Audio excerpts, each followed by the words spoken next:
Geng, hari ni aku nak bawa korang sarapan pagi tempat berhantu sekali dalam Melaka tau. Dekat Limbungan ni. Ini Hotel Casa Bonita ni, dia betul-betul dekat depan ni tau. Ui, nampak? Memang berhantu betul ni.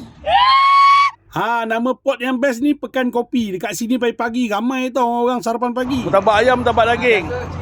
Oh, cheese pun ada Boleh putus kan murtabak cheese lah. Nampak tak? Dia boleh putus. Untuk macam goreng kambing, mi bandung, goreng-goreng panas, semua ada. Ni kita ada mi bandung jantan tau. Mi bandung jantan apa? Telur? Kita telur 2 biji.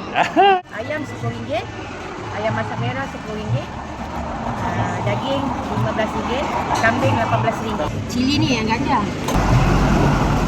Maksud kalau dia nak order nasi ganja, ayam ada telur 2 pun boleh? Boleh. Okey.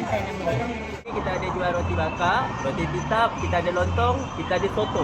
Okey, so sini ada menu dia. Roti bakar belah sini lah. So nak minum ais caramel macchiato, hot latte lah. Yang signature ni, dia punya matcha strawberry ice cream. Ini terbakar, otak-otak, sate.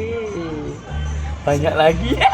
Memang banyak pilihan kat sini. Nasi ganja dia best bang. Lepas tu kari kambing ni kena pula dengan roti canai yang lembut. Siapa yang pagi-pagi suka cari mi bandung tu, kau datang dekat sini. Ya, aku tahu dekat Melaka ni memang banyak tempat, banyak pot untuk sarapan pagi. Tapi dah tentu kita nak cari yang terbaik kan, yang banyak pilihan menu dia untuk family kita. Bawa mak ayah, bawa anak-anak, macam-macam boleh makan. Pukul 7 pagi tu dah boleh datang dah sampai pukul 1 tengah hari. Hari Selasa dia cuti tau. Jangan lupa tau, datang Pekan Kopi untuk sarapan pagi.